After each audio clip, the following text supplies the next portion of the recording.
How to protect and keep your audio drama podcast legal, rights and writers deals on this edition of Legit Podcast Pro.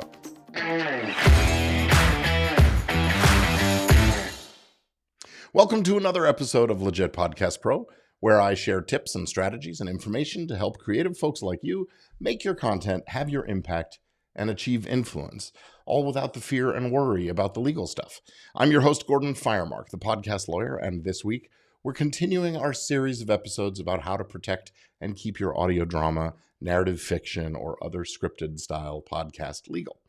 In this episode, I'm going to talk to you about the written material, the pre-existing stuff that the show is based on, and the scripts for the show and the deals with the writers who write them.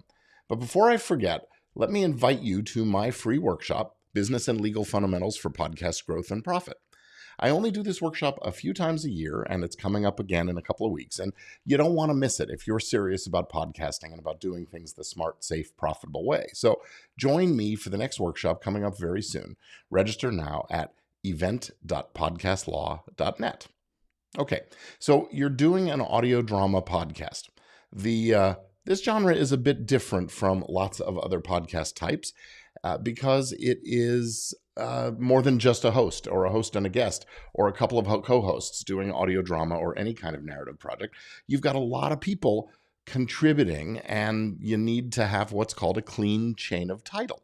Basically, in order to distribute the content, you have to own it completely from the inception of the idea to every piece of work that finds its way into the podcast. And that means you have to have written agreements documenting the fact that you own all that stuff. Now, obviously, if you're going to do an improv kind of a show or just a solo show and there's no real script and the actors or you are just doing the writing in air quotes as they perform, then that you don't need to worry too much about it. But for most dramatic and narrative and fiction-oriented shows, there's going to be a script. Actually, things probably started with a story idea, and maybe it's actually based on some pre-existing work like a book, comic book characters, a stage play, or something like that. So that turns into a story outline, or what writers in Hollywood call a treatment. And then there's a script or a series of scripts that we have to talk about. And where there's written material, there is a writer or more than one writers. So we need to make sure we've got the right documentation in place each step of the way. Now, first, there's some pre-existing material. We call this underlying material on which the project is based. So you've got, to secure the rights to produce the podcast from whomever owns the copyright in that underlying material. Unless, of course, the material is already in the public domain because it's really old, more than 95 years old or something. Now, the mere idea, that is not something that's protected under copyright or any other law. So if you are out pitching your idea, anyone you tell it to could go ahead and use it unless they've promised to keep it confidential. No promise, no obligation. So consider who you're sharing your ideas with, and when possible, use a confidential non-disclosure agreement, an NDA, whenever possible. Now, or at least have a paper or an email trail to show that there's some kind of an understanding that what you're doing is confidential. Okay, now we get to that treatment. Once something is set in writing, it is protected by copyright. So if you're basing a project on a treatment, you got to secure those rights. Same as for those other underlying rights we talked about. And if you're starting from a script, well, then you got to secure those rights. Now, fundamentally, all of the kinds of deals I've talked about so far are just a purchase or a license of the rights to make a podcast based on the material. And we've got model templates available over at Podcast Law Forms. And as I'm publishing this series, I'm going to have all of the forms I talk about available to you there, so you never have to guess what to include in your contracts. So this rights purchase kind of contract can actually be pretty simple and straightforward. For a podcast, you probably don't need to worry about an option contract structure like we do in the movie business, unless you're a long way off from actually starting production and you don't want to have to pay some cash up front to buy rights, or as much cash up front, if there's some chance that the project isn't going to happen at all. So assuming it's just a straight rights purchase or a license, what you need is a contract that includes the basic who, what, and how much kinds of provisions. Who's the owner of the material? What is the material that's being sold or licensed? what rights in that material are being transferred, and by extension, what rights aren't being transferred, what's being held back or reserved. What is the compensation structure for the deal? And that might be just a cash purchase price or some kind of a fee or an advance. And the questions then become, well, when does it get paid? Is it paid up front or is it deferred? And until when is it deferred? What triggers that payment? Is it when they hand over the rights, when they sign the contract, or is it when you record the first episode, or somewhere in between, or who knows? Or maybe it's a revenue sharing deal with a percentage and a formula. You have to figure out, well, okay, how do we do that? Is it a revenue sharing pool or something like that? And you have to figure out, what if it's net profits? How do we calculate net profit? What about keeping track of it and keeping everybody honest? Is there an accounting and audit clause? How's the owner of the underlying material going to be recognized with credit in the show, in the podcast? What's it going to say? How's that going to read? And what about warranties and representations? The owner has to promise that the material they're selling or licensing is original and that it won't draw any claims or lawsuits and those kinds of things. And you need indemnification clauses. That's that hold harmless clause that you sometimes see. But the thing here, and this is important, is that kind of indemnification is really only as strong as the financial strength of the person making the promise. And then there's the usual boilerplate about notices and what happens if there's a dispute and those kinds of things. Now, interestingly, in some cases, this rights transfer agreement can be really, really simple. If the author is just transferring the whole thing, the entire copyright, well, that could be a simple document we call an assignment of copyright. And yeah, got one of those over on the site too. This episode is brought to you by Easy Legal Forms and Templates for Podcasters. If you're a legit podcast pro, you want to protect your intellectual property and ensure that content is used appropriately. Easy Legal Forms and Templates for Podcasters can help.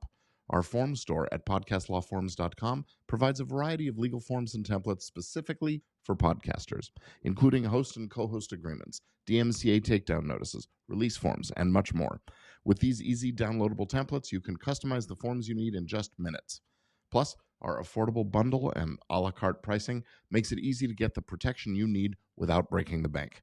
Visit podcastlawforms.com today. Easy, legal, affordable forms and templates for podcasters. podcastlawforms.com. Okay, so now that we've addressed shows that are based on some pre-existing work, let's talk about that scenario where you're needing to bring on a writer to actually write the show, the pilot, and the subsequent episodes of the show. Either it's based on that pre-existing work that they've created, or maybe that you purchased from someone else, or you just from an idea someone had. This is what I would call a writer engagement deal, or maybe just a writer deal. Essentially, now you're hiring the writer or writers to create one or more episodes in a series. Whether you're paying up front or through some kind of back-end deal, think of this as essentially hiring the writer. Now, they're going to be expected to write certain things, the pilot script, maybe some rewrites, and then some more episodes. And you can decide how many to include in the contract, but it's important that you specify what they're supposed to do and how much and how many. And the writing has to meet certain criteria. It has to be done to the specifications given to the writer by the producer and the other creative personnel on the project. The timeline for delivery of drafts is also important, and rewrites and final scripts, you have to lay that out. Writing doesn't happen overnight, so you're going to need to figure out how much time is needed for each round, and for the producers to review the draft and then give notes and then back and forth until you get to a final draft, and how many of those rounds of notes you're going to do. And you probably want to address subsequent seasons. I think that as a producer, you want to have an option to bring that writer back for more episodes, more seasons, and so on. And oftentimes the writers also want to be given an opportunity for that kind of thing. Will the writer's services be exclusive? Are they allowed to write on other podcasts or other kinds of projects? What if they get offered another gig? What if they, while they're in the middle of working on yours? So you got to address some of those kinds of things. Exclusivity, at least during the term while they're supposed to be delivering episodes to you, is probably a pretty good idea. And you're going to need to figure out, again, the compensation structure. Now, that could be a fixed dollar amount for every script, or maybe it's per week.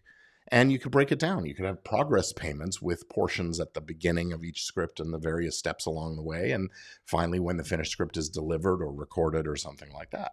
And that payment might be just treated as a fee, or it could be treated as an advance against some kind of revenue or profit sharing.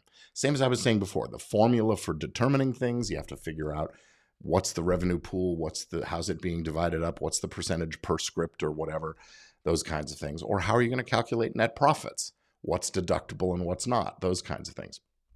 All right. You could also build in a bonus structure, like tied to some kind of a milestone, like maybe a certain number of downloads or winning an award or pretty much anything you can think of that makes some sense. Now, for this kind of deal, in addition to transferring any rights to pre-existing material that the writer might bring to the party, we're also going to need that clause that says that the rights in all of the results and proceeds, the writer's work product, are works made for hire. Special language, in quotes, work made for hire, so that they belong to the producer. That way the producer has that clean chain of title I was talking about and can freely distribute the finished podcast. You also have to examine again, how is credit going to be handled? You want to be as specific as possible as to what that credit is going to say, where it's going to be placed, how in what order, how prominent, what if there are shared writing assignments, those kind of things. And what happens if the podcast gets picked up for a TV series or a film or something else? Does this writer get to go along for that ride? Does the writer reserve or keep any rights to things that he or she creates for the podcast? Maybe if the characters are used in a Broadway show or something like that, you'd have rights. So you're going to want to have the usual warranties about originality and not bringing in any unlicensed outside material and all that other boilerplate about notices, choice of law, and so on. And that's fundamentally what goes into a writer's deal. Now, there are some writers who are members of the Writers Guild of America, and the Writers Guild of America, WGA East, as it's called, it does have podcast contracts available, and they do regulate and govern certain podcast production companies. But really, to be honest, unless you are working with a pretty substantial budget, you're one of these big companies, the union minimums that are required are going to make it pretty hard for most independent podcasters to make this work. From what I've seen, it looks like each writer employed on a podcast has to make at least about $41,773 plus benefits. And what's not clear is whether that's for the whole podcast or the run or the season or what. And just so we're clear, WGA also covers producers that work on podcasts. And I think the same numbers apply. So if you're going to go union, be prepared. You're really going union in a large way. Now, listen, if you are a member of the Guild, I think it's in your interest to get in touch with your union, get in touch with them and clarify some of this a bit. I think they're going to want to be flexible to allow for more independent podcasts to flourish by employing professional writers and producers on terms that make sense for them. Similar to what I was talking about last week, the Screen Actors Guild, SAG-AFTRA, has made some deals that actually can be workable for the smaller independents. And I think that it would behoove the union to do the same for writers.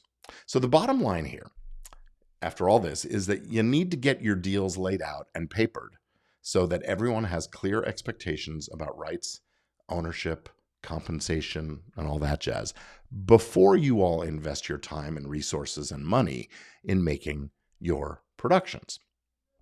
So don't forget to register for my free virtual workshop, Business and Legal Fundamentals for Podcast Growth and Profit. It's coming up very soon. Just come on over to event.podcastlaw.net right now and join me. And that's going to be it for this episode. I'm Gordon Firemark, the podcast lawyer. I'll be back to you again really soon. And we'll be talking about some of the other contracts needed for your scripted podcasts as we start to wrap up the series on scripted shows. Thanks for being with me. I'll see you again real soon.